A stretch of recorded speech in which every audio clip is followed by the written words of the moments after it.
गोविन्दाय नमो नमः।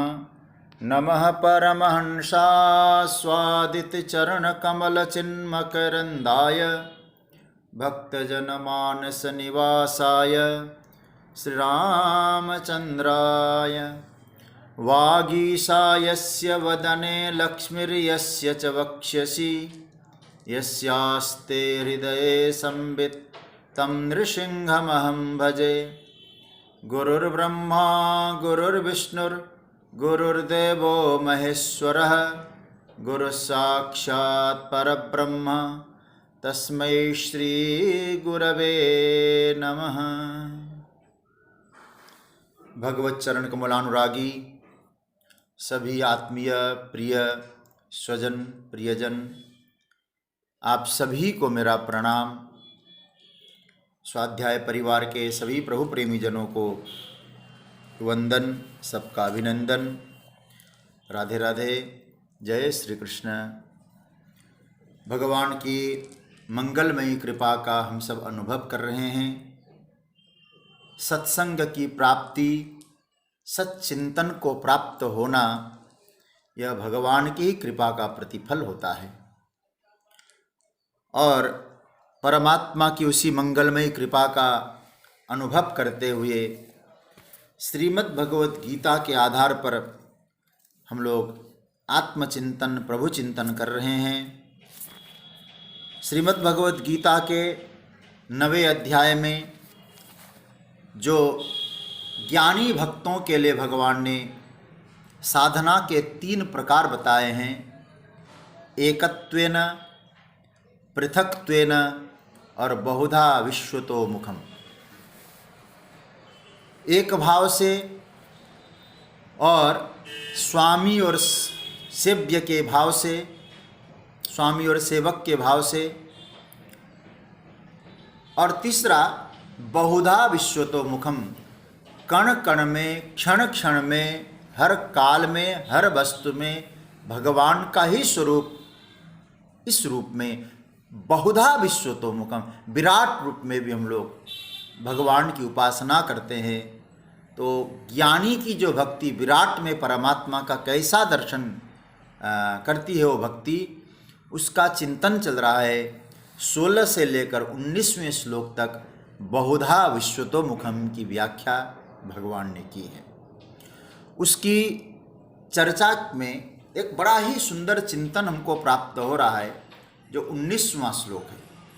इसमें भगवान ने 3 रूपों से अपनी बहुधा विश्वतो मुखम की और व्याख्या दिव्य कर दी है। और कल हमने इसका प्रारंभ किया था। भगवान सूर्य रूप में लीला करते हैं, काल रूप में लीला करते हैं, और कार्य कारण रूप में भी भगवान की लीला होती है। तो इस श्लोक की यदि गहराई तक हम पहुँचें और समझने का प्रयास करेंगे तो आप निश्चित ही इसकी जो गंभीरता है, बहुधा विश्वतो मुखम की एक बहुत सौंदर्य है, उसका हम लोग दर्शन कर पाएंगे। तो कल हम एक चर्चा कर रहे थे, भगवान सूर्य रूप से लीला कर रहे हैं। तो उसका तात्पर्य था, वो श्लोक एक बार आप लोग पाठ करें तो अच्छा लगेगा, हम लोग फिर आगे बढ़ेंगे। तो 19वां श्लोक मैं बोलूं, फिर आप लोग बोलिएगा। अर्थ तो हम कल बोल चुके हैं, केवल एक बार पाठ करें जिससे कि उस प्रसंग में हमारा ध्यान केंद्रित हो जाए। तपाम्यहमहं वर्षं निगृह्णाम्योत्सृजामि च अमृतं चैव मृत्युश्च सदसच्चाहमर्जुन। भगवान कह रहे हैं कि अर्जुन, मैं ही सूर्य रूप से तपता हूं। और तपकर क्या करते हैं? वर्षम निगृह्णामि उत्सृजामि, वर्षा को लेता भी हूं, मेघ के रूप में स्थापित करता भी हूं, पुनः उसको वर्षाता हूं। किसके लिए? बोले हमारे लिए। तो भगवान कहते हैं तुम्हारे लिए मैं जल का भी रूप लेके आता हूँ, सूर्य का भी रूप लेके आता हूँ, और जो ताप होता है ना वो ताप भी मैं बनता हूँ, केवल केवल हमारे कल्याण के लिए। भगवान ये कहना चाहते हैं कि अर्जुन, मैं किसी भी रूप में आऊं लेकिन तुम्हारा हित करने ही आऊंगा। चाहे मैं काल के रूप में आऊं, चाहे कार्य कारण के रूप में आऊं, चाहे सूर्य के रूप में आऊं, मेरा मुख्य कर्म ही है तुम्हारा हित करना। इसलिए कल हम लोगों ने ये सूर्य की चर्चा की। जैसे मैंने कहा था, फिर याद दिला दूं, एक पिता अपने पुत्र के पोषण के लिए संपत्ति का संग्रह करता है, लेकिन जब उसको लगता है अब बेटे के लिए इसका व्यय भी करना है, तो पिता जैसे उसका अपने कमाई हुई संग्रह की गई संपत्ति का उपयोग करता है, बेटे के लिए व्यय करता है। भगवान कहते तपता हूँ। तपने का मतलब परिश्रम करता हूँ, मेरा परिश्रम का रूप है, तपन का रूप है। उससे मैं जल, क्योंकि जल का एक नाम है जीवन, अमरकोश में जल को जीवन भी कहा जाता है। तो जल है तो जीवन है। तो भगवान कहते हैं तुम्हें जीवन तो चाहिए तो जल की व्यवस्था तो करनी पड़ेगी। तो भगवान कहते ऊपर से मैं फिर जल बरसाता। किस लिए? मैंने संग्रह किया था तुम्हारे लिए, आज तुमको आवश्यकता पड़ी तो मैंने वो जल को बरसाया। तो सूर्य रूप में ये मेरी लीला पालन पोषण के लिए हो रही है। दूसरी लीला भगवान, ये बड़ा ही सुंदर लीला है ठाकुर, इसको काल रूप लीला भी कह रहे हैं। कौन सी लीला है? अब दूसरा सूत्र दे रहे हैं भगवान, अमृतम चैव मृत्युश्च। मैं अमृत भी हूं तुम्हारे लिए, मैं अमृत हूं और मैं मृत्यु भी हूं। ये बड़ा ही सुंदर सूत्र है, ये समझने जैसा सूत्र है। भगवान कहते हैं अर्जुन, देवता लोग कह रहे हैं ना कि हम लोग अमर हैं, उन देवता लोग जरा मालूम तो करें उनकी अमरता आई कहां से है। और मृत्युश्च जो बोला जाता है कि मनुष्य लोक में मृत्यु है, जिसको मृत्यु कहा जाता है, जिसको म्रियमाण कहा जाता है, जिसको मरणशील कहा जाता है, वो क्या है? भगवान ने कहा देवताओं में जो अमरत्व की भावना है वो भी मेरी भाव मैं हूं, और मनुष्यों में जो मृत्यु है वो भी मैं हूं। अमृतम चैव मृत्युश्च। इसलिए जगतगुरु शंकराचार्य जी ने इसकी व्याख्या की है, अमृतम देवानाम मृत्युश्च मर्त्यानाम, वह मैं हूं।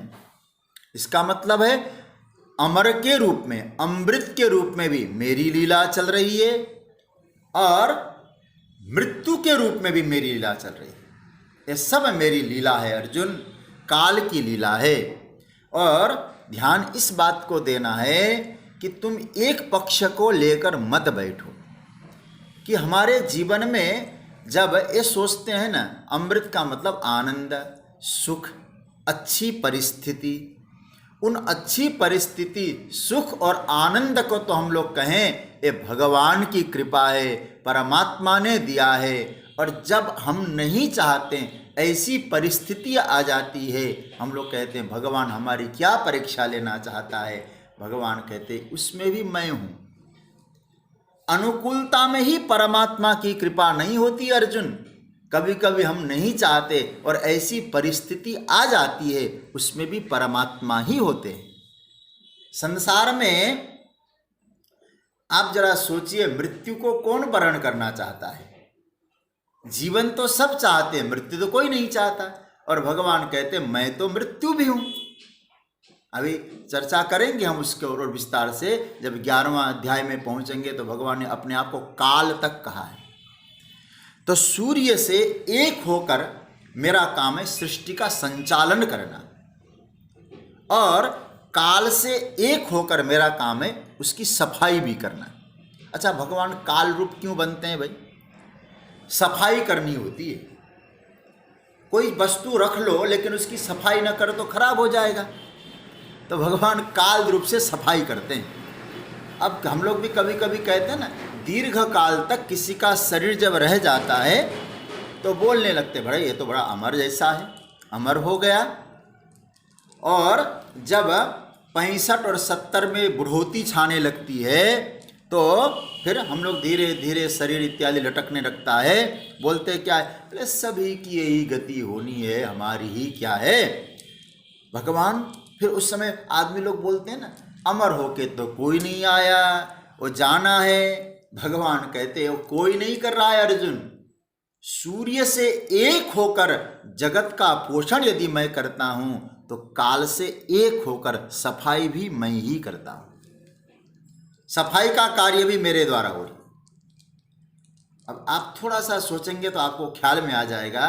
आप थोड़ा सा अपने आप से प्रश्न करिए, यदि जगत की सफाई न होती, काल के रूप में परमात्मा का अवतरण नहीं होता, तो जगत की स्थिति क्या होती। घर में 10-15 पीढ़ी के लोग एक साथ रहने लग जाएं, जीवित रहते अब तक, 10-15 पीढ़ी के लोग जीवित रहते और अब तक रहते, तो आप उस स्थिति की भयावहता की कल्पना कर सकते हैं? क्या हम वहां ठहर पाते? भगवान कहना चाहते हैं कि मैं स्वच्छ बनने के, जगत को स्वच्छ करने के लिए, सफाई करने के लिए काल रूप से आता हूं। मेरा कार्य है स्वच्छ बनाना। अर्जुन, काल की जो क्रीड़ा है, काल का जो खेल है, वह खेल और किसी का नहीं है, ये मेरा ही खेल है। सूर्य रूप क्रीड़ा भी मेरी है और काल रूप क्रीड़ा भी मेरी है। क्या अर्थ निकला इसमें? इसका अर्थ है निकला, किसी को दोष मत दो। दोष देने की कोई कहीं भी स्थान नहीं है। परमात्मा को तो हम दोष दे नहीं सकते, तो अच्छा किसी को दोष न दो। तो क्या कि महाराज सूर्य ने तो गड़बड़ कर दिया, तपाम्यहम हम वर्षम। किसी को क्या सूर्य ने कहा, सूर्य ने किया यदि आप ऐसा कहते हैं, काल ने किया यदि ऐसा कहते हैं, भगवान कहते सब लौकिक बातें हैं, काल कुछ नहीं करता है। महाराज फिर वो काल होता कौन है? तो 11वें अध्याय के 32वें श्लोक में भगवान स्पष्ट कहते हैं। जब आप वहाँ पहुँचेंगे ना, तो क्या हुआ, तो भगवान के मुखमंडल में संपूर्ण कौरव पड़े हैं महाराज, सोए हुए, मतलब मरे हुए हैं। तो अर्जुन घबरा गया, ये सब मैं क्या देख रहा हूं? भगवान ने कहा देख मुझे। बोले आप तो नंदनंदन श्री कृष्ण नटखट नागर हैं। तो भगवान ने कहा तेरा परिचय ही गलत है। फिर आप कौन है? भगवान ने कहा कालोस्मि लोकक्षय कृत प्रवृत्तो लोकान समाहर तुमिह प्रवृत्त ऋतेपि त्वाम न भविष्यन्ति सर्वे एव स्थिता प्रत्यनीकेषु योधा। हे अर्जुन, मैं काल हूं, मुझे देख अच्छी तरह से। ये जो जिसे कह रहा ना मेरा मेरा, ये मेरे मुंह के भीतर देख, सब मरे पड़े हैं और किसी ने कुछ नहीं किया, मैं ही हूं, मृत्यु भी मैं हूं। तो एक कथा तो प्रसिद्ध है, आप सब जानते होंगे, वो बर्बरिक, जिसको हम लोग खाटू श्याम वाले कहते हैं ना।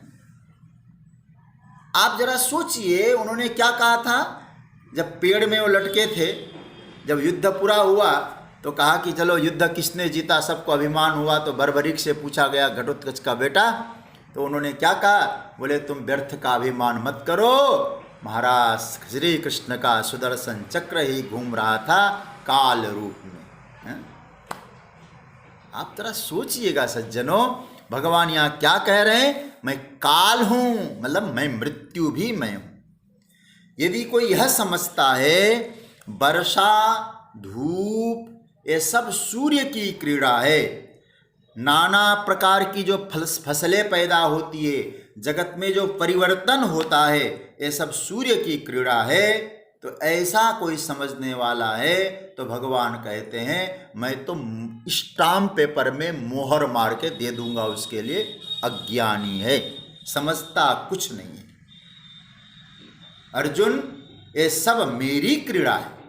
यदि तुम सूर्य को दोष दो तो बिल्कुल पागल, ये सब मेरी क्रीड़ा है। जन्म मरण इतनी बड़ी क्रीड़ा है ना अर्जुन, इस सृष्टि में लगी हुई है, बिल्कुल सबके साथ लगी हुई है।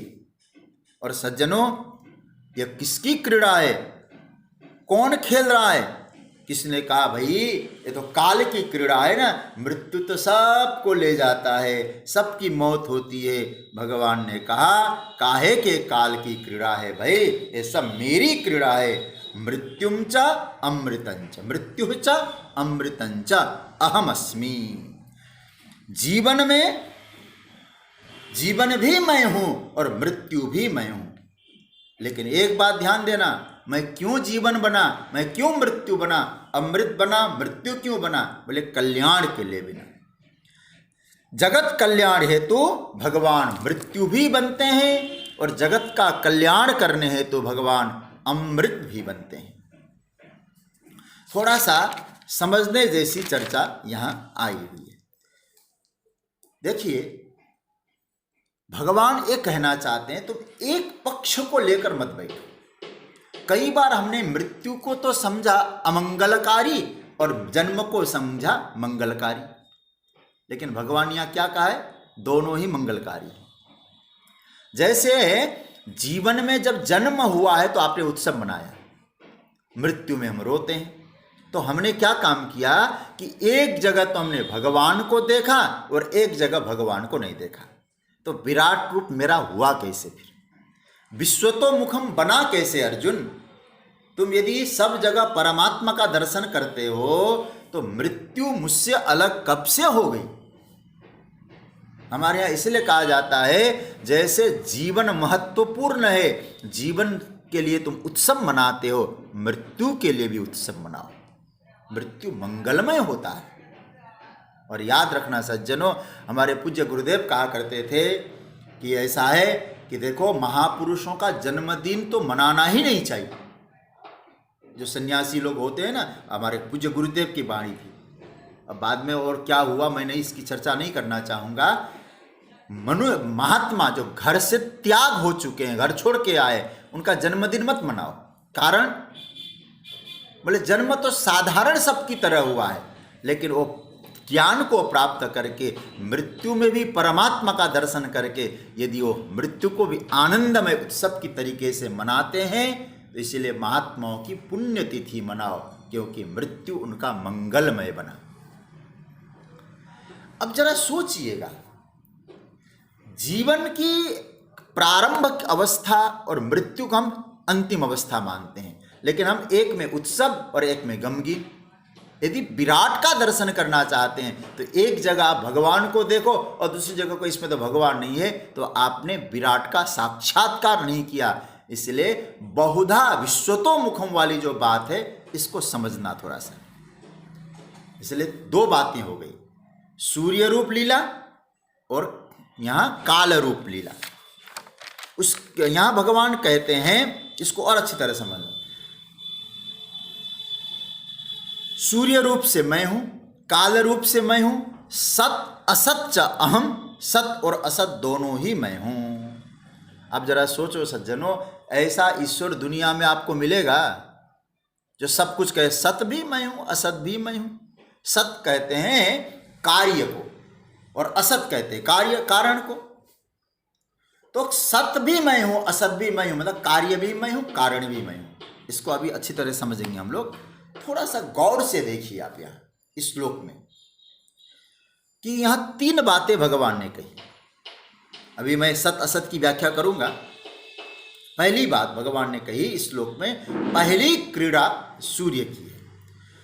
ध्यान से देखें, बहुत मनन करके देखें तो उसे लगेगा सारी सृष्टि में सबसे बड़ी भूमिका यदि आपको बहिरंग धरातल पर कुछ दिखाई देती है वो सूर्य की दिखाई देती। अच्छा, अमृत का फल अमृत के पेड़ से आता है, यह प्रत्यक्ष है, पर सर्दी न हो नहीं आएगा, वर्षा न हो तो नहीं आएगा। यह नहीं कह सकते हैं कि आम से ही आम आता है, आप ये नहीं बोल सकते। गर्मी न हो, आम का पेड़ खड़ा रहता है, उसमें कोई फल नहीं आता है। भगवान कहते हैं सब सूर्य की लीला है। सर्दी न हो तो गेहूं नहीं आता, उमस न हो तो धान नहीं आता। ये सब क्या है? सूर्य देव का कमाल है। ये बहिरंग धरातल पर दिखाई देता है। तो हम लोग क्या कहते हैं, ये सब सूर्य की कृपा है। भगवान कहते अरे मूर्खानंद, ये सूर्य की कृपा नहीं है, इसमें सबसे बड़ा खिलाड़ी कौन है, बिग प्लेयर कौन है, मालिक के सिवा और कोई नहीं है, केवल हमारा वो मालिक है। तो भगवान सूर्य रूप क्रीड़ा और काल रूप क्रीड़ा। तो दूसरी क्रीड़ा काल रूप क्रीड़ा। देखिए, जिसके लिए भगवान यहाँ निर्वचन देते हैं, मृत्युश्च अमृतम च। प्राय जितने भी चिंतक हैं ना, जो पाश्चात्य चिंतक है, उन्होंने भी जीवन को तो ईश्वर रूप माना है, लेकिन मृत्यु को नहीं माना है। प्राय लोगों ने मृत्यु को जीवन के विपरीत दशा माना है। लेकिन एक बात आपको विचार करना चाहिए, मृत्यु जीवन के समाप्ति को नहीं बोला जा सकता, बल्कि मृत्यु जीवन की पूर्णता को बोला जा सकता है। जीवन की पूर्णता। तो इसका अर्थ क्या है? तो काल रूप में परमात्मा ही आए हैं। सफाई करनी है तो काल रूप किसका है? बोले भगवान का है। इसलिए क्या कहते कबीरदास जी, मरने से सब जग डरा मेरा मन आनंद, कब मेरी मरी हो कब भेटी हो पूर्ण परमानंद। अब देखिए, अब मृत्यु मंगलमय हो गया। मृत्यु मंगलमय होने का तात्पर्य है कि हमको परमात्मा से मिलन का आनंद मिल गया, क्योंकि मृत्यु पूर्णता है। अब एक मैंने पहले भी शायद दूसरे अध्याय की चर्चा में आपके सामने निवेदन किया था ना, सोया पड़ा था जमी पर, लोग कहते थे मर गया, था वो बेचारा सफर में, आज अपने घर गया। तो उस परमात्मा तत्व की यात्रा के लिए स्थिति बनाई गई। इसलिए इस जीवन की पूर्णता है मृत्यु। मृत्यु महोत्सव है हमारे जीवन का। इसलिए ये ऐसी घटना नहीं है कि असंभव, सहज रूप से मृत्यु है। तो भगवान यहाँ कहते, इसलिए तो नरसिंह मेहता की पत्नी चली जाती है ना, तो क्या कहते हैं? बोले भलु थयु भागी जंजाल, सुखे भजीसु श्री गोपाल। जंजाल मिट गया। तो ये दृष्टि बड़ी व्यापक दृष्टि है सज्जनों। अर्जुन को भगवान कहते भक्ति करना तो सरल है अर्जुन, लेकिन बहुधा विश्वतो मुखम, ये जो सब जगह भगवान का दर्शन करके तुम जीवन जियोगे, तुम्हारा जीवन प्रत्येक क्षण आनंद का उत्सव होगा। भगवान ये कहना चाहते हैं हम सबको, किसी क्षण को व्यर्थ मत जाने दो, प्रत्येक क्षण आपके लिए एक महोत्सव है, उत्सव है। क्षण क्षण का उत्सव मनाओ। जब जब, अरे भैया कल क्या हो जाए क्या मालूम, आज ही उत्सव मनाओ। मृत्यु भी महोत्सव है, परमात्मा से मिलन का उत्सव है मृत्यु, और भगवान का ही स्वरूप है। जब भगवान अपना परिचय काल रूप में दे रहे हैं, तो मृत्यु के रूप में आया का कौन होगा फिर? ये बहुत बारीकी से समझना। इसलिए आप जरा ये विचार करना, हमारे यहाँ यमराज जो होते हैं ना, यमराज को भी भागवत के 12 आचार्य होते हैं, उसमें एक आचार्य यमराज भी है। बलिर भैया सखी वयम, ऐसा लिखा है भागवत में, 12 भागवत आचार्यों में। तो यम कोई साधारण नहीं है। तो भगवान कह रहे मैं ही तो यम रूप में आता हूँ। अभी अब 12वें 10वें अध्याय में जाएंगे तो विभूति में भगवान अपना और स्पष्टीकरण कर देंगे। बहुधा विश्वतो मुखम की जो चर्चा है ना, अपनी विभूतियों में दर्शा देंगे। पीपल को भी, पीपल में भी मैं हूँ, पूजा करो पीपल की। नदी को, नदी दिखाई दे रहा है, नदी में भी मैं हूँ। ये जो विराट रूप केवल चर्चा करने के लिए ये नहीं है, चर्या करने के लिए। चर्चा तो हम कर लेते हैं, लेकिन जीवन में चर्या बन पाता है कि नहीं? तो मृत्यु को आनंदमय बनाओ। और कब होगा? जब मृत्यु में भी परमात्मा दिखाई देता हो।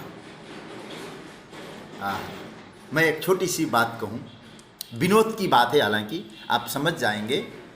जब भगवान का भक्त, क्योंकि भक्ति की चर्चा हो रही है, भगवान का बहुत प्यारा भक्त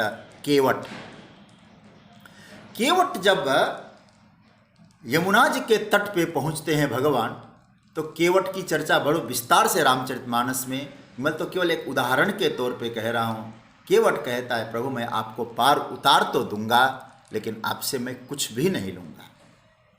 भगवान ने कहा, केवट कुछ भी नहीं लेगा, तू अनाप शनाप तो बोल रहा है, बोल मुझे कैसे जो है संतुष्ट करेगा कि मुझे पार उतारने के बाद भी कुछ नहीं लेगा। तो केवट ने कहा, महाराज मैं कसम खाता हूँ। किसका? बोले आपके बाप का कसम खाऊं, आपके पिताजी की कसम, मैं पार तो उतार दूंगा, आपसे कुछ नहीं लूंगा। तो भगवान ने, केवट ने जब आन दशरथ शपथ सब साची कहूं, तो केवट ने कहा कि तो बड़ा, राम जी ने कहा बड़ा विचित्र है, मैं आज मेरे पिताजी की कसम तू खा रहा है। तो लक्ष्मण जी को आता है क्रोध। लखनलाल कहते हैं कि केवट तुम मरने के लिए तैयार हो जाओ। धनुष पर बाण तैयार किए और मारने की तैयारी करने लगे। केवट ने कहा, बरु तीर मार हूं लखन पै, जब लगिन पाए पखारी, तब लगिन तुलसीदास नाथ कृपाल पार उतारी हूं। प्रभु मुझे बिल्कुल परवाह नहीं है, आज लखन जी मुझ पर बाण का प्रहार करें और मुझे पार उतार दें, मुझे किसी प्रकार का परवाह नहीं है, क्योंकि मैं जानता हूं क्या है आप। और सज्जन सरकार, मैं आपको एक बात कहूं। बोले क्या? मैं जब मर जाऊंगा तो मरने के बाद वहां जांच आयोग बिठाया जाएगा आपके यहाँ, और वहां बिठाने के बाद आप कहेंगे कि अरे भाई केवट कैसे मरा, कहाँ मरा, क्यों मरा। मैं तो भक्त हूं ना, मैं तो अपने सारा फेवर में देख लूंगा, और रिपोर्ट कार्ड मैं बता देता हूं क्या होगा। भगवान ने कहा क्या क्या रिपोर्ट आएगा? ते केवट ने कहा, मरूंगा हाथ से जिसके, जो श्री रघुबीर का प्यारा हो, मरूंगा जिस जगह पर जहां निर्मल गंगा की धारा हो, मरूंगा सामने जिनके कि जिनका दास होता हूं, मरूंगा जिस खता पर पांव करुणा निधि के धोता हूं। कहाँ तकदीर ऐसी है कि पासा ठीक पड़ जाए, दर्शन आपके करके पखेरु प्राण उड़ जाए। आप जरा सोचिएगा ये भक्तों की अवस्था, जो मृत्यु भी मंगलमय समझता है, प्रभु जल्दी मारो मैं तो आपको पा जाऊंगा। आप सोचना, भगवान जो कह रहे हैं ना, ये संतों ने अनुभव किया है। मृत्युश्च अर्जुन, मैं मृत्यु हूं। आप लोग सुनते होंगे ना महाभारत में, जब भीष्म जी की ओर भगवान दौड़े, कैसे दौड़े? भीष्म जी अपना बाण छोड़ रहे हैं और भगवान श्री कृष्ण को लगा ये तो महाराज कमाल किए दे रहे हैं, अर्जुन कुछ करो तो सही, ये बूढ़ों का कमाल देखो क्या कर रहे हैं। अर्जुन ने कहा, महाराज इनके बाण ऐसे तीखे तीखे हैं कि महाराज मेरे तो बाण बीच में कट रहे हैं, मैं तो मुकाबला कर ही नहीं पा रहा। भगवान ने कहा ऐसी स्थिति है? बोले हाँ। तो भगवान नीचे उतर पड़े, रथ से नीचे उतर पड़े, और क्या कैसे? स्वनिगम अपहाय मत प्रतिज्ञाम ऋतम अधिकर तुम अवप्लुतो रथस्थ। रथ से नीचे उतरे और रथ का पहिया हाथ में लेकर महाराज एकदम जैसे काल रूप से भगवान दौड़ने लगे। भीष्म पितामह ने रख दिया महाराज शस्त्र अस्त्र। बस इस रूप का दर्शन करके मैं कृतार्थ हो गया हूं। आपके मुरली मनोहर का लोगों ने दर्शन किया होगा, आपने धनुष बाण, आपने कभी शंख बजाया होगा तो उस रूप का दर्शन किया होगा, माखन चोरी का दर्शन किया हुआ होगा, लेकिन मैं ऐसा भक्त हूँ, परमात्मा आज मेरे सामने काल रूप से आ रहे हैं। प्रभु आप एक कृपा कर रहे हैं मेरे भीष्म पितामह के ऊपर, हाथ जोड़ता हूँ, धनुष बाण रख देता हूँ, सरकार जल्दी प्रहार करो, क्योंकि आप तो मेरे अपने हैं, कभी भी आप अहित मेरा सोच ही नहीं सकते। ये है मृत्यु को मंगलमय बनाना। यूं ही भगवान नहीं कह रहे हैं कि मृत्यु मैं हूं, क्योंकि भक्तों ने मृत्यु के आगमन को भी मंगलमय रूप में देखा है। और जब व्यक्ति मृत्यु को भी इस मंगलमय रूप में देखता है तो याद रखना सज्जनों, उसके जीवन का मृत्यु महोत्सव बन जाता है। मृत्यु दुखदाई नहीं है, परमात्मा से मिलन का एक शुभ अवसर है। कब मिलूं मैं उससे। इसलिए हमारे यहाँ कहा गया है मृत्यु दुख। हम बस फिर मैं आपसे कहूँ, भजन करते हो, भक्ति करते हैं, तो हम लोग भगवान की कृपा को केवल अनुकूलता में ही देखने का प्रयास न करें सज्जनों, प्रतिकूलता में भी उसकी कृपा का दर्शन करना चाहिए। यदि जीवन में ही प्रभु की कृपा को देखें और मृत्यु भगवान की कृपा से बिलक देखने लग जाएं, तो आपने भगवान की कृपा को सर्वरूप में नहीं देखा। सर्वरूप में जो परमात्मा को देखता है, परमात्मा की कृपा देखता है, तो याद रखना वो परमात्मा का वास्तविक भक्त है। हर रूपों में जब आप अनेक नाम लेते हैं भगवान के, तो वहाँ भगवान के रूप भी तो अनेक हो सकते हैं। एक महात्मा जी तो कह रहे थे कि भैया जब कभी बीमार होता हूँ ना तो दवाई खानी पड़ती है। तो मैंने उस दिन एक संकल्प ले लिया। बोले क्या ले लिया? बोले जब बीमार होता हूँ और दवाई खानी पड़ती है तो मैंने ये विचार किया कि परमात्मा रोग रूप में आए हैं। अब रोग रूप में आए हुए भगवान की क्या करें? बोले औषधि रूप सामग्री से उस रोग रूप भगवान की सेवा करें। अब देखो भाव बदल गया कि नहीं? भगवान कह रहे हैं मृत्यु भी मैं हूं, रोग फिर कौन होगा? फिर भक्त कहते रोग रूप में गोविंद आया है ना, तो औषधि रूप सामग्री से मैं गोविंद की सेवा करूं। ये कोई साधारण स्थिति की चर्चा नहीं है सज्जनों। इसलिए भगवान ने यह सूत्र दिया, अमृतम चैव मृत्युश्च। तुमको आनंद मिले चाहे तुमको विषाद मिले, अनुकूलता मिले, प्रतिकूलता मिले, मृत्यु मिले, जीवन मिले, सब रूप में मेरा भगवान है। जब ऐसी दृष्टि आपके जीवन में आ जाएगी अर्जुन, तो तुम वास्तव में मेरे परम प्रिय भक्त कहलाओगे। ये क्योंकि बहुधा विश्वतो मुखम, जो ज्ञानी भक्त की चर्चा है। तो दो लीला हो गई, सूर्य रूप से पालन पोषण करते हैं भगवान, जीवन और मृत्यु रूप से साफ सफाई भी कराते हैं जगत की। तीसरा जो भगवान की लीला है वो है सत और असत।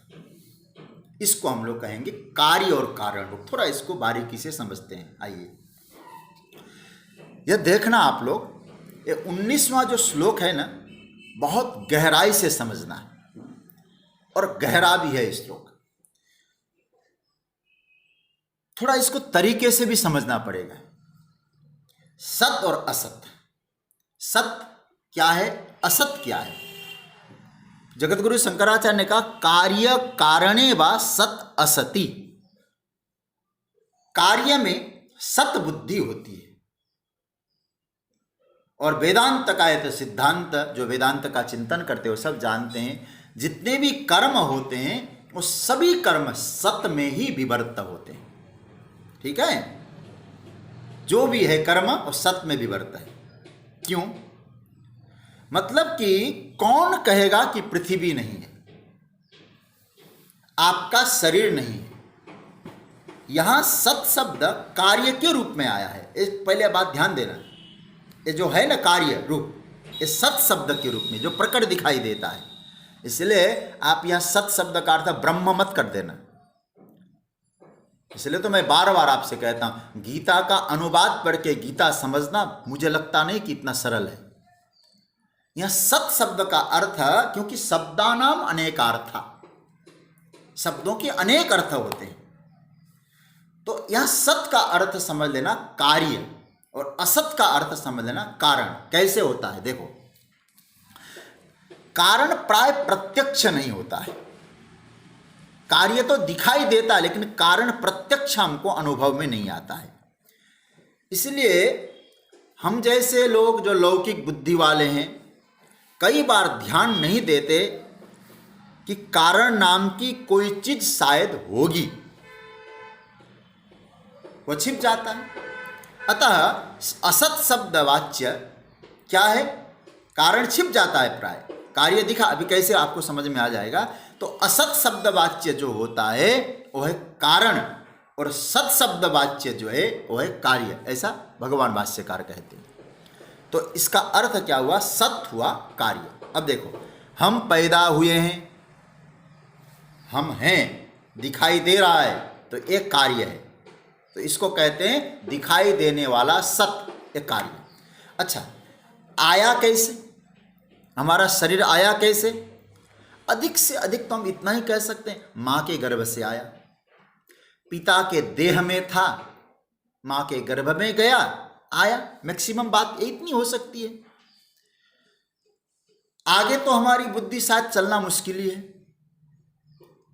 और हम कहेंगे और भैया आगे कैसे आया, बोलो तो सही। तो हम तो कभी कभी अरे भाई आगे की बात ना करो ना, कह तो दिया माँ के गर्भ से आया। तो इसका मतलब है हमारा जो कारण है तो कभी कभी दिखाई नहीं देता। जो दिखाई नहीं देता उसको यहाँ कहा गया है असत। दिखाई दे रहा है वो सत। इस सत अर्थ में फिर कह दूं वो ब्रह्म सत वाला नहीं है। जीवन में कई बार ऐसी परिस्थितियां आती हैं, और आप गंभीरता से समझना, और परिस्थितियां दिखाई देती है, आंखों से भी दिखाई देती है और मन को अनुभव में भी आता है। तो परिस्थितियां आई हुई दिखाई दी, तो कहा कि अच्छा दुख आया महाराज, कष्ट आया हमारे जीवन में। तो हम किसी के पास जाके कहते बहुत कष्ट आया, क्या करें? तो फिर कभी कभी कहते अरे हमारा वो है ना, हमारा भाई, हमारा पड़ोसी, हमारा मित्र, उसने गड़बड़ कर दिया सारा। हम लोग 4-5 लोगों का नाम लेते हैं, उसके कारण ऐसा हुआ। अच्छा अब आप कुछ सोचिएगा जरा गंभीरता से, उन्होंने आपके लिए ऐसा किया क्यों? क्यों किया? कारण क्या है करने का? कहेंगे नहीं मालूम हमको। अच्छा इतने लोग थे, उनके लिए तो उन्होंने ऐसा काम नहीं किया, तुम्हारे लिए ही क्यों किया हो? ऐसा क्यों कर रहे हैं? तो तुम्हारे लिए ऐसा संयोग क्यों मिला? वो कहते मुझे नहीं मालूम। अधिक से अधिक उत्तर इतना ही दे सकते हैं, मुझे नहीं पता है सर। अरे भाई तुमने नहीं उसको मिलाया, तुम्हारे दोस्तों ने इस प्रकार के कारण को नहीं देख पाए, तो एक कारण आया कहां से? तो कहा कि मुझे नहीं मालूम ये कहां से आया। तो इसका मतलब है परिस्थितियां कार्य है, सत है, दिखाई देती है, लेकिन कहां से आई ये नहीं दिखाई दे रही। तो जो नहीं दिखाई दे उसका नाम है यहां असत। तो परिस्थितियां हो गई सत, और परिस्थितियां किसी भी कारण से आती हैं और हम एक कारण नहीं ले सकते। तो असत हो गई, उसका असत हो गया उसका कारण। तो भगवान से कहा हे भगवान ये जो क्या कहना चाहते हैं? बोले जो परिस्थितियां आई हुई कार्य रूप में वो भी मैं हूं, और जिस कारण से परिस्थितियां आती है तुम्हें नहीं मालूम है, लेकिन वो कारण भी मैं हूं। तो सोचिए जरा लीला कितनी गंभीर चल रही है, कितनी गंभीर लीला ठाकुर जी कह रहे हैं। भगवान इसीलिए बहुत बढ़िया सूत्र दे रहे हैं, जो 18वें श्लोक में भगवान ने एक बात कही थी। इसी अध्याय के 18वें श्लोक में क्या कहा था प्रभु ने? अव्ययम बीजम।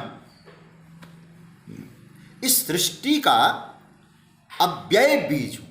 अव्यय बीज का अर्थ समझना, जिसको नष्ट नहीं होने वाला वो बीज मैं हूं। इस सृष्टि का हर चीज सनातन तत्व है। इसलिए जगत गुरु शंकराचार्य की कहा, मुझे कभी कभी लगता है, मैं तो अपने आप को भाग्यशाली इसीलिए समझता हूँ क्योंकि शुरुआत में गीता पर मुझे जगत गुरु शंकराचार्य के भाष्य के द्वारा संस्कार मिले हैं। इसलिए शंकराचार्य जी ने बहुत अच्छा इसमें दिया, यावत संसार भावित्वात्। भगवान कहते हैं जब तक संसार है तब तक उसका बीज अवश्य रहता है, उसका बीज अवश्य है। और अर्जुन वो बीज मैं हूं। आम से आम पैदा होता ही रहेगा, मनुष्य से मनुष्य पैदा होता ही रहेगा, शेर से शेर पैदा होता ही रहेगा।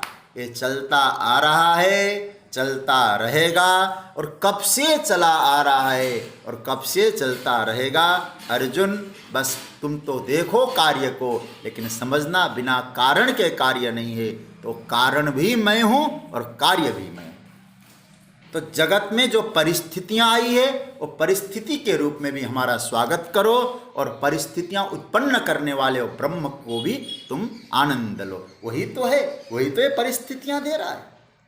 यदि जीवन में दुख आया है तो कहाँ मेरा परमात्मा हमारे ऊपर कृपालु है, भजन करने का अवसर दे रहा है। आप जरा सोचिएगा इस विषय में। हर परिस्थिति में जब परमात्मा के दर्शन होने लगे तो 3 प्रकार की चर्चा हुई। सूर्य क्रीड़ा, काल क्रीड़ा, कार्य कारण क्रीड़ा। कार्य कारण के बारे में आपने समझ लिया, जो दिखाई दे रहा है वो भी परमात्मा के रूप में है, जिसके कारण पैदा हुआ परिस्थितियां वो भी परमात्मा ही है, अन्य नहीं है।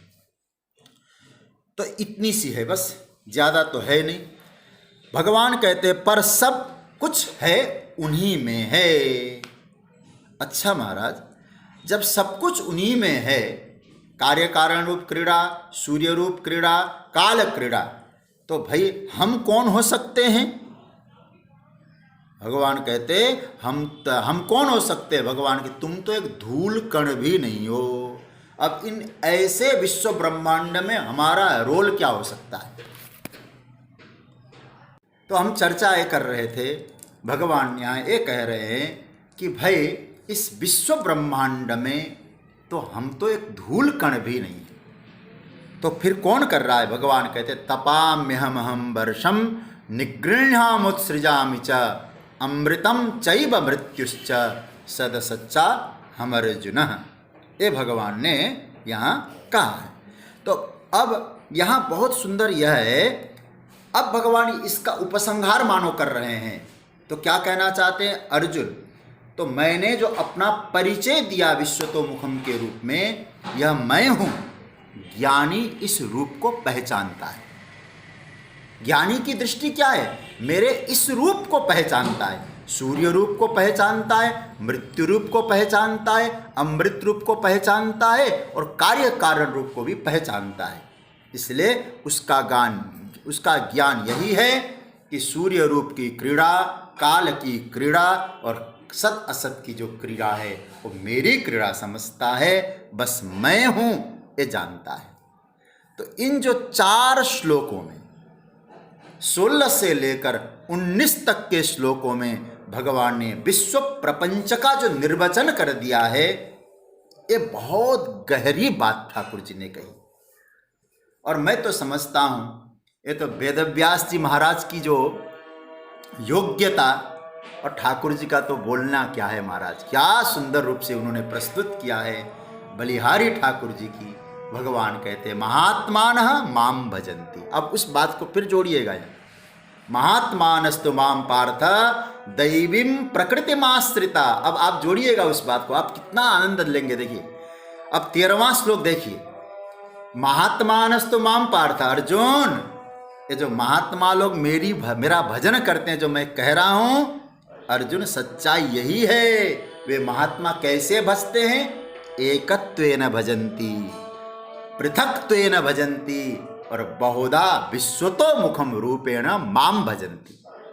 ये जो महात्मा जिनमें दैवी प्रकृति है, और हमारे आदरणीय श्री कमल पोद्दार जी ने जो उत्तर दिया था वो बहुत अच्छा कहा था, यथार्थ ज्ञान है और दैवी प्रकृति है।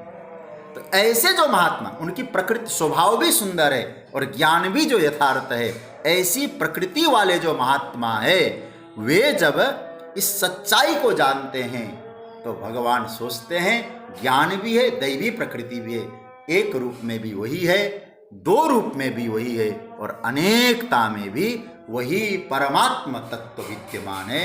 यहाँ भगवान इस बात को स्पष्ट करते हैं। तो ये 4 श्लोकों का बड़ा विशद विवेचन हुआ, मतलब ये विश्वतोमुखम की चर्चा हुई। ज्ञानी भक्ति की, ज्ञानियों की जो भक्ति की, ज्ञान यज्ञ चाप्यन्य वाली, इसकी चर्चा हुई।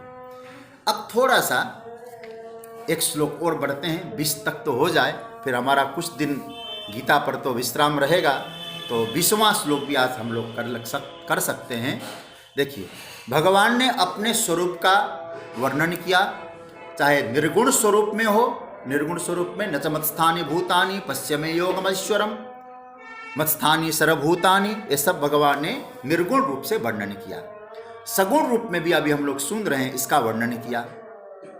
अब भगवान कह रहे हैं कुछ लोग ऐसे भी होते हैं अर्जुन, जो अंतकरण में कामना को रखकर भोग की इच्छा प्राप्त करके, भोग की इच्छा मन में रखकर कुछ स्वर्ग प्राप्ति के लिए काम करते हैं, स्वर्ग प्राप्ति चाहते, उनकी क्या स्थिति होती, ये 20वां श्लोक देखें संक्षेप में। आइए।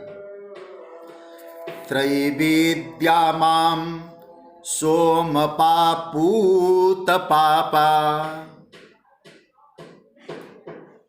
यज्ञैरिष्ट्वा स्वर्गतिं प्रार्थयन्ते ते पुण्यमासाद्य सुरेन्द्रलोकम्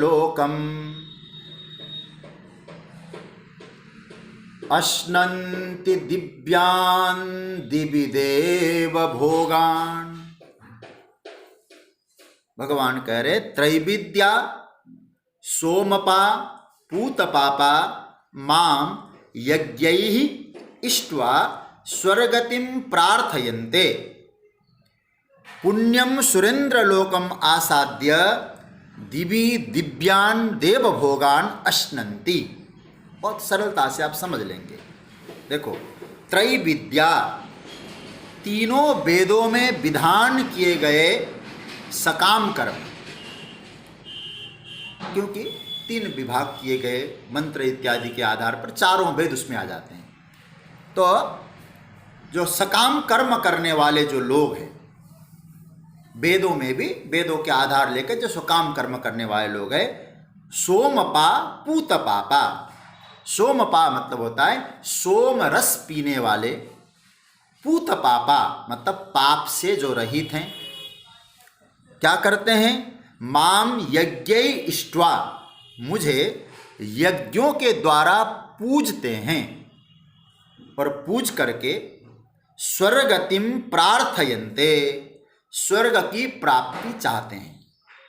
अच्छा प्रभु, फिर वो प्राप्ति करते हैं कि नहीं? भगवान ने कहा क्यों नहीं करते? ते पुण्यम सुरेंद्र लोकम आसाद्य, वे पवित्र इंद्रलोक को प्राप्त करके दिवी मतलब स्वर्ग में दिव्यान देव भोगान अश्नन्ति, स्वर्ग में दिव्य देवताओं के भोग को भोगते हैं, खाते हैं।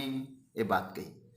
तो इसका अर्थ क्या हुआ? इसका अर्थ हुआ वेदों में कहे हुए जो सकाम कर्म करने वाले जो लोग हैं वे सोम रस को पीने वाले लोग हैं, पाप रहित जो मनुष्य हैं, यज्ञ के द्वारा इंद्र रूप से भगवान की पूजा करके स्वर्ग की प्राप्ति की कामना करते हैं और वे पुण्य फल स्वरूप इंद्रलोक के दिव्य भोगों को, स्वर्ग के देवताओं के दिव्य भोगों को भोगते हैं। ये भगवान ने कहा। थोड़ा सा बहुत गहन चिंतन की आवश्यकता नहीं, सरलता में आप लोग समझ जाएंगे। त्रैविद्या, त्रैविद्या का अर्थ होता है वेदों के द्वारा जो यजन है। त्रैविद्या माम, कुछ लोग ऐसा होते हैं अर्जुन, संसार के प्राय लोग, कुछ लोग भोग भी चाहते हैं और वे लोग क्या करते हैं कि यहाँ के भोगों को तो अब महत्व कम देने लगे। बोले क्या करेंगे? मरने के बाद हमको स्वर्ग मिले। स्वर्ग की प्राप्ति और भोग प्राप्ति है तो कर्म में लगे रहते हैं। फिर वो कैसे होते हैं? बोले सोमपा। तो यज्ञ किया है तो सोमपा होते हैं। सोमपा मतलब सोम रस को पीने वाले। देखो भाई, सोम रस के विषय में लोगों ने बहुत व्यर्थ की चर्चा भी की। कई लोग कहते हैं सोम रस का मतलब मदिरा, बहुत गलत धारणा है।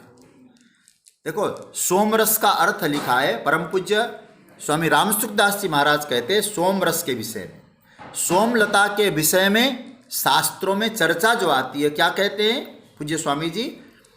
प्रतिपदा से, शुक्ल पक्ष की प्रतिपदा से लेकर पूर्णिमा तक एक सोमलता है। उस सोमलता में एक दिन में एक पत्ता तैयार होता है। तो पूर्णिमा में प्रतिपदा से 1, द्वितीया में 2 करके उस सोमलता में एक एक पत्ता बनता है। तो पूर्णिमा के दिन उसमें 15 पत्ते होते हैं। तो 15 पत्तों का अब जो यज्ञ करने वाले होते हैं उनके द्वारा उस 15 पत्तों का अभिमंत्रण किया जाता है, मंत्रों से उसको सिद्ध किया जाता है। उसके बाद क्या करते हैं, बोले अब अभिमंत्रित हो गया, इस सोम के पत्तों के रस, उसको कहते हैं सोम रस, इसका तुम पान करो। क्या होता है इसको पान करने से, बोले आपको एक शक्ति की प्राप्ति होती है, ओज की प्राप्ति होती है, ऊर्जा की प्राप्ति होती है, क्योंकि आपको कर्म करना है। यज्ञ का मतलब कर्म, कर्म में आपको शक्ति संचय करना होता है, ऊर्जा को लगाना होता है। तो ऐसे जो लोग हैं यज्ञ करने वाले लोग, वो सोम रस को अभिमंत्रित करके पान करते हैं तो वो क्या पाते हैं, बोले वो सोम मतलब ऊर्जा को प्राप्त करते हैं। अच्छा महाराज, शक्ति ही प्राप्त करते और उसका कोई परिणाम, बोले भाई यज्ञ किया है, सोम रस पान किया है, उनका क्या होगा, बोले पाप पूत पापा हो गए।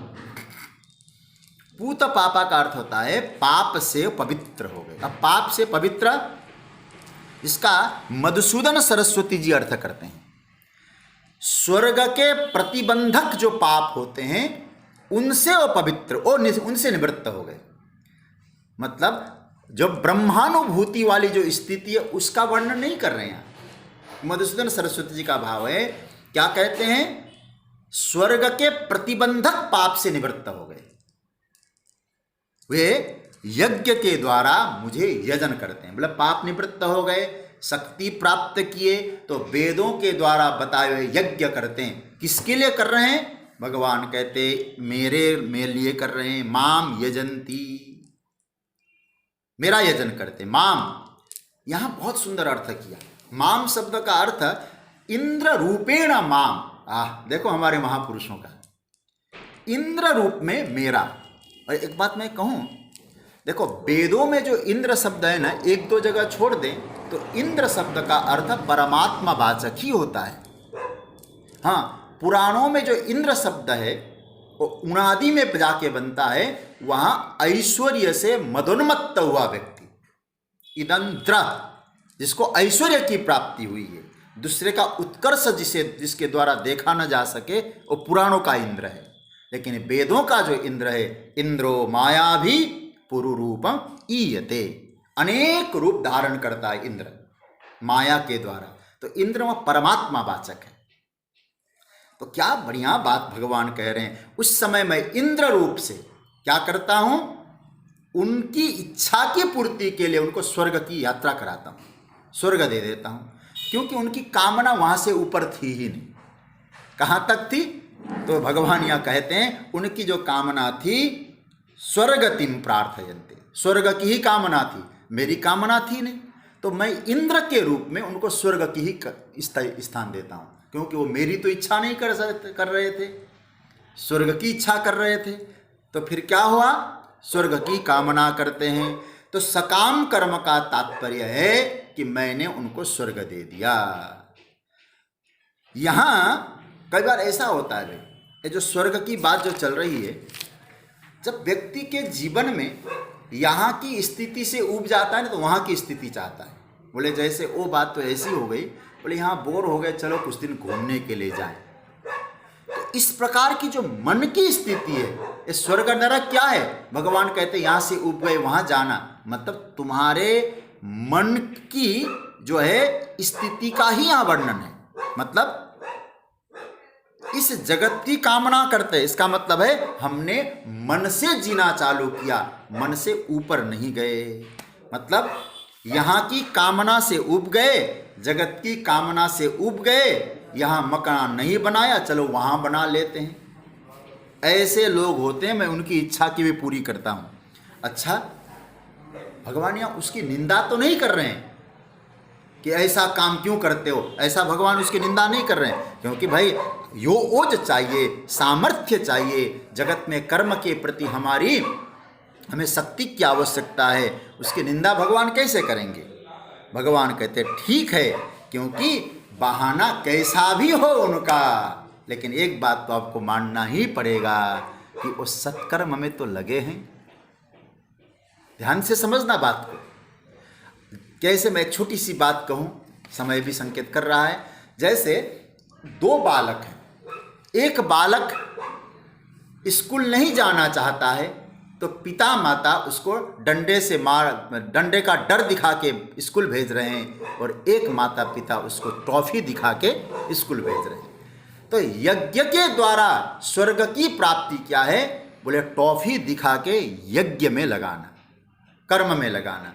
मतलब कहीं भय दिखाते हैं, कहीं लोभ दिखाते हैं, लेकिन मकसद क्या है? तुम सत्कर्म में लगो, ऐसा करोगे तो ये मिलेगा। लेकिन भगवान कहते हैं या उसकी निंदा नहीं है, क्योंकि वहां भोग तो भोगते हैं। क्या कैसा भोग? दिव्य मतलब स्वर्ग में स्वर्गीय भोग, शोभन प्रकृति वाला भोग, और भोगते हैं। भोगने के बाद क्या होता है? बोले दिव्य भोगान, दिव्य भोगों को वो भोगते हैं। अच्छा महाराज, ये भोग वहाँ स्थायी रूप से मिलता ही रहेगा क्या?